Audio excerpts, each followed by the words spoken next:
电机控制器的应用，通常电机控件可以识别为一组以预定一方式控制电机性能的设备，它们具有几个基本功能，其中包括自动或手动启动，以及停止电机的运行、前进或后退旋转过程、选择和调节旋转速度、控制或调节转矩以及保护，防止电机遭受多种程度的电气过载和故障。电机无论其类型如何，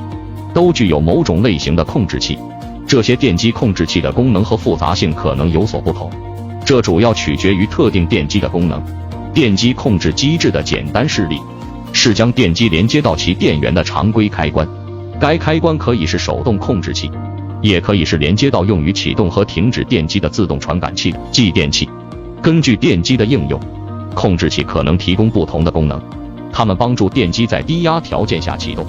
允许多速或反向控制操作，防止过电流和过载故障，